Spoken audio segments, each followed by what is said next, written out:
And she has a speech prepared, and I didn't know I was going to talk. But I can tell you what happened. In the obituary, Steve asked for donations to be given in lieu of flowers to NAMI. And then Tracey saw that there was a NAMI walk in Park Ridge. And we were chatting about it on Facebook. And so we said, let's do it. And so I made the page, and we started asking for donations. And we're over $55,000 today. So, and Steve's been matching the donations as we go, so I think he's given $20,000 of that. And he's going to continue to match them, I guess, up until the walk. I told him not to put himself in the poorhouse doing that, but he won't listen to me. Okay, so here's Tracey Vicari, the co-captain. I'm very loud, I don't need it. So I am Tracey. We went to Maine East together. Ironically, it's a very interesting story that Steve and I have not seen each other since 8th grade. And I wrote something, I'll probably start crying, so I'll just read it, which will be much quicker and easier. But I did bring pictures of Jason. This happens to be Steve's favorite picture. And this happens to be Karen's favorite picture. So I'd like the family to have that.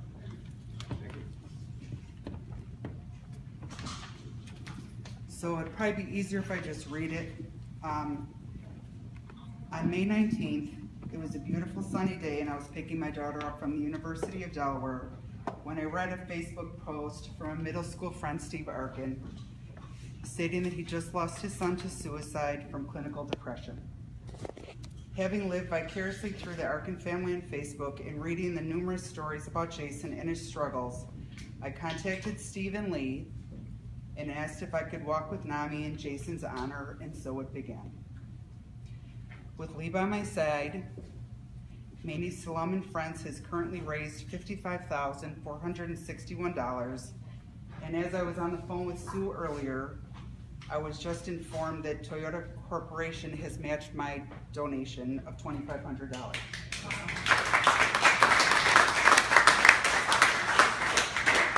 If I can get through this, I will read one of Steve's posts on Facebook to share with you the story of Jason, if you don't mind.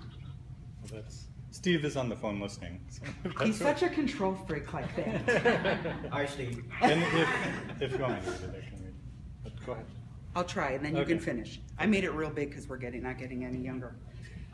My name is Steve Arkin, and I am alumnus of Northwestern University. I did my medical internship in their program, and I am also the father of Jason Arkin, who took his life on May 19th, where he was finishing his 3rd year at Northwestern's McCormick School of Engineering and was doing fairly well, but had been experiencing severe clinical depression with bouts of suicidal ideation over the years, which we were treating aggressively.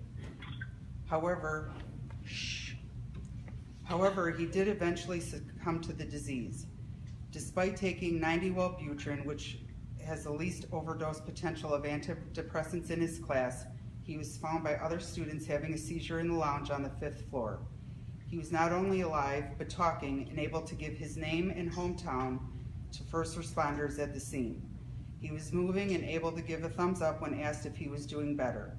After being moved to Evanston Hospital, he was relatively stable, and the family was told he would be observed there overnight.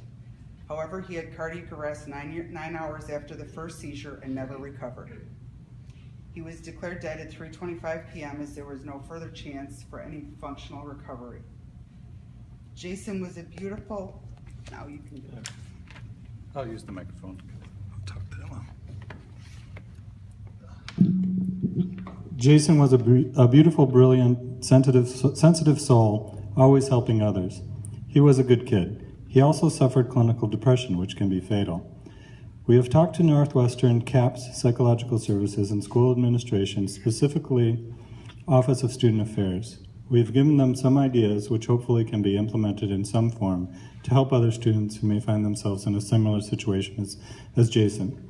We do not fault Jason for what he did. We do not fault ourselves for his death. We tried everything to help him.